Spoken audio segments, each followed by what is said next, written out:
Hi everyone, it's Bridget from Rain, Vermont. Welcome back to my channel.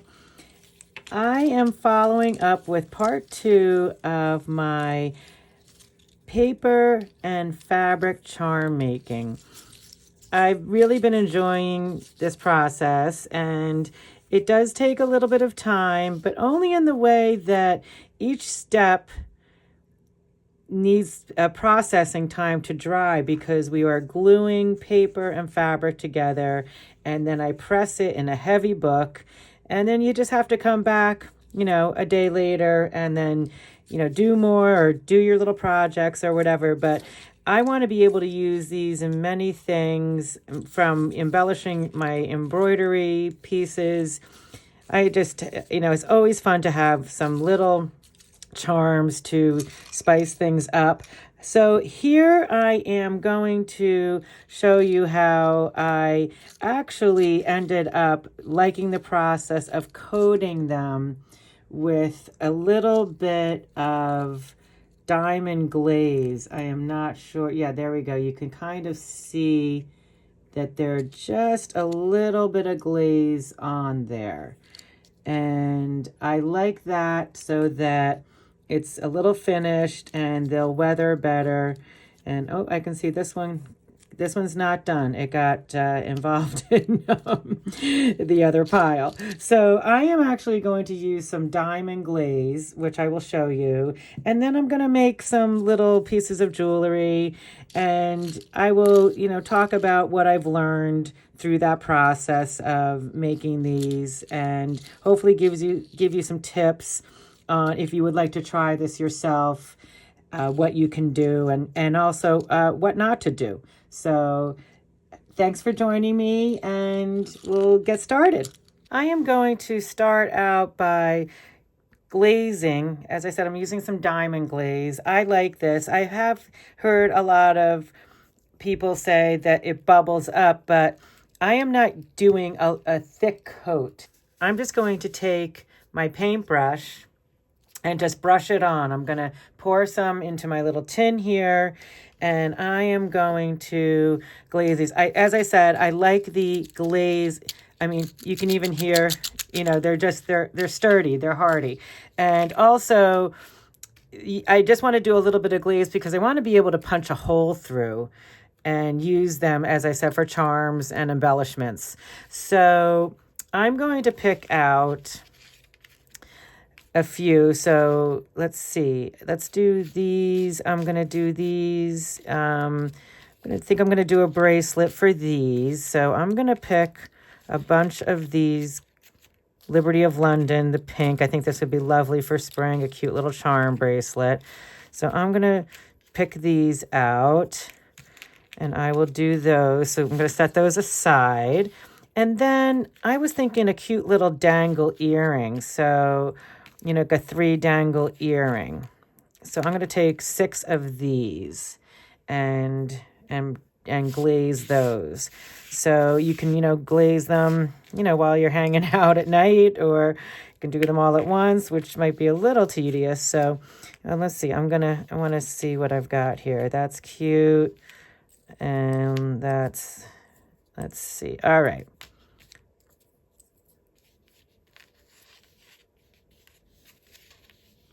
And you can mess with the presentation afterwards too. So all I'm doing here is taking a little bit of my diamond glaze.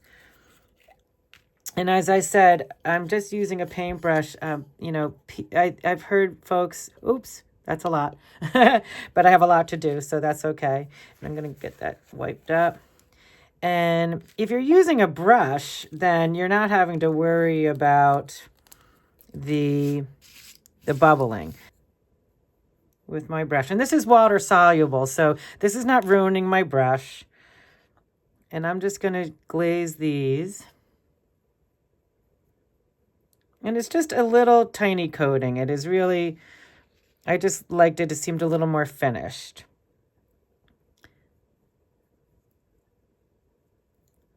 There we go. And as I said, this is water soluble, so it cleans up with water. It is a glue, but it's also water soluble, so it's not There's a little bubble right there, no, actually on the fabric. But I'm going to let that go.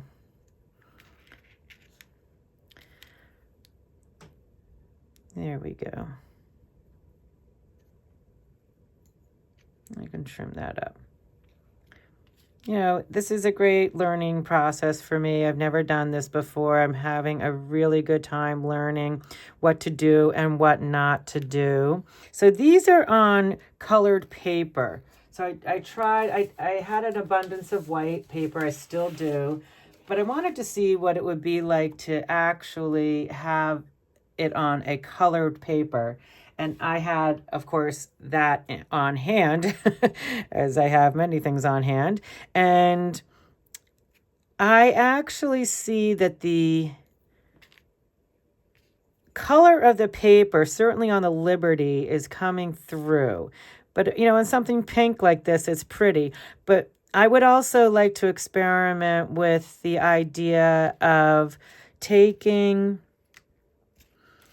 the white paper again, because it looks so nice. So this right here is on black paper, and as you can see, the black is coming through. Whereas on this, the white paper, it's done on the white, I did the edging.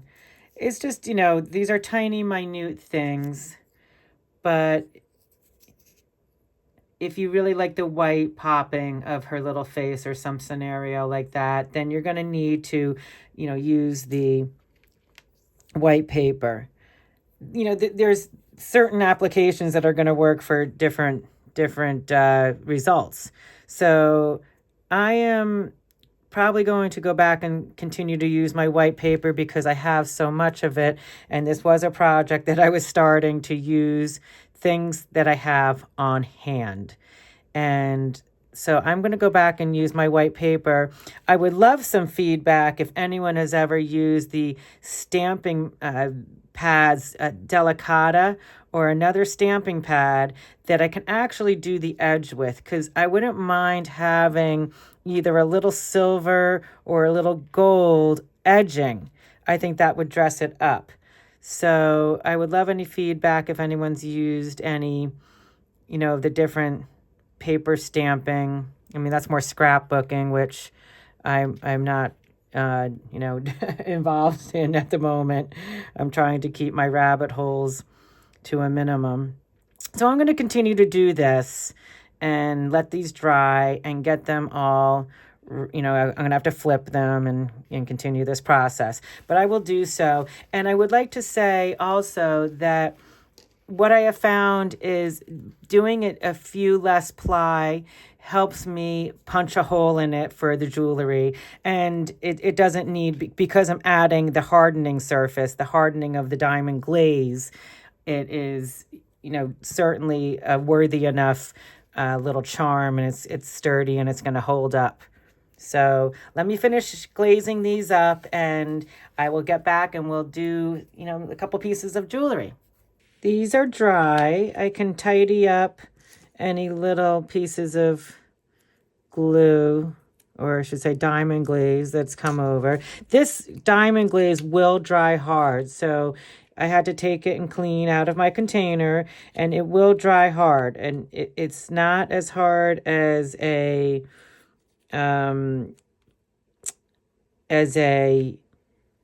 resin, but it's hard. So, and it's nice. It's a nice consistency. So if I wanted to have more of a dome effect, I would have just gone ahead and used resin. But this is just, I wanted a little matte finish and just a little bit of a finish on there. I am going to take my hole punch, and I want a little punch on each side of these, and then the last dangle will only need a punch on the top. So maybe I should start with that so I don't confuse myself. So there's the bottom. I'm going to do the same here. And of course, if you want to, you know, if you have like the Little Mermaid and You want her head facing up. That's something you're going to need to pay attention to. I want this to be as close to...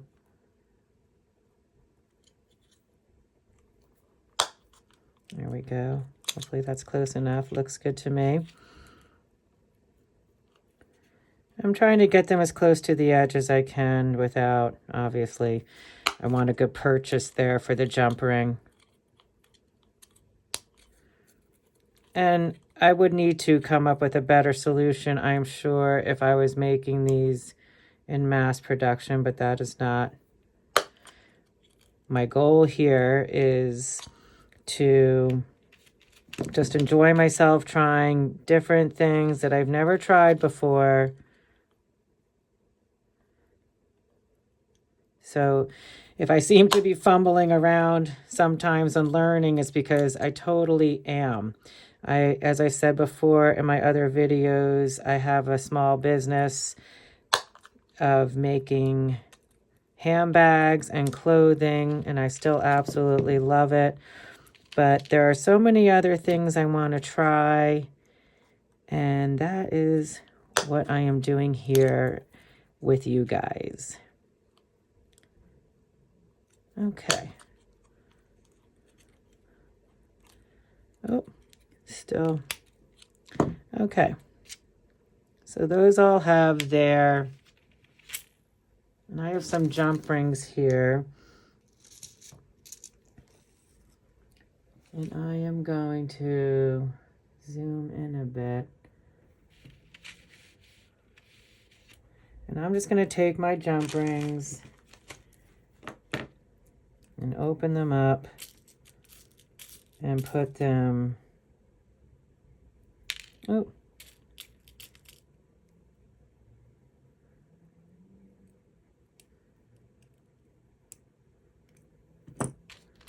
And hopefully these are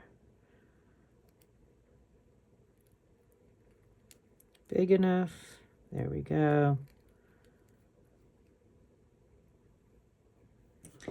And I'll speed this up. I'm just going to put all these jump rings on.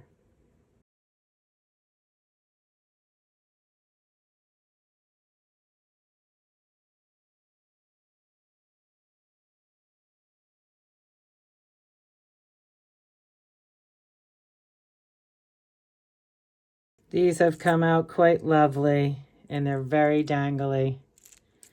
I love them. So that was a success for me. So 2 jump rings in between to give them that dangle. And it tested, yet again, my jewelry making skills, but I am fine with that.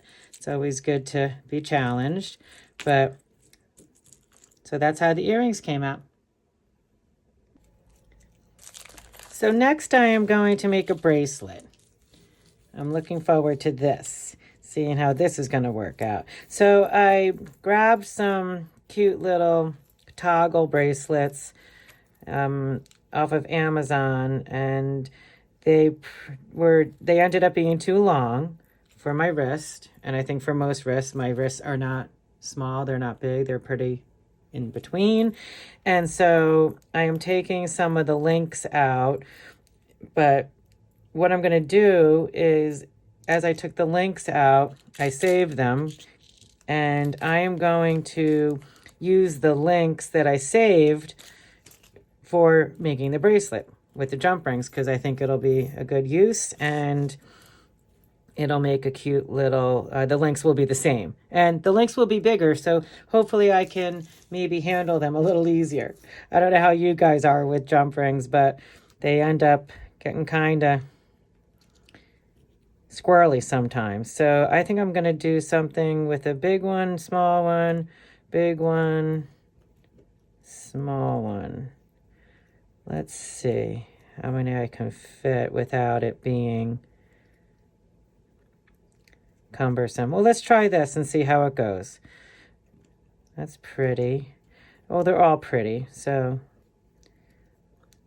I'm going to go with something like that. And we'll see if that proves to be too...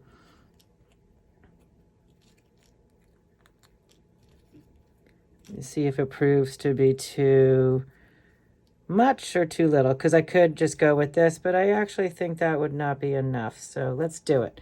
So I'm just going to punch a hole in each one.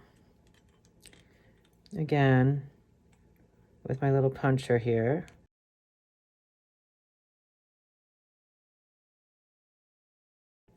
All right, so I'm just going to take these links that I had from the bracelet. As I said, I made the bracelet shorter.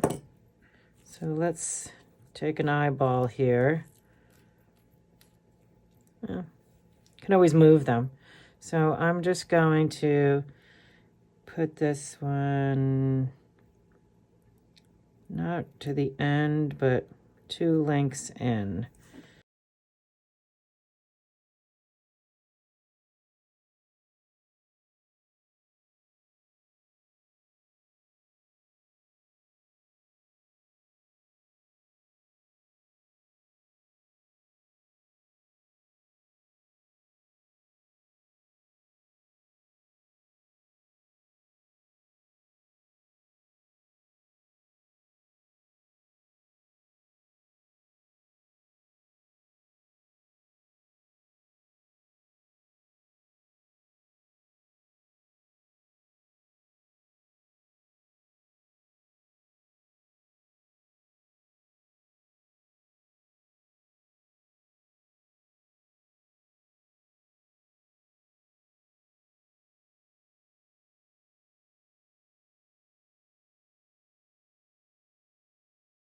I shall put it on for you, and we'll see what it looks like.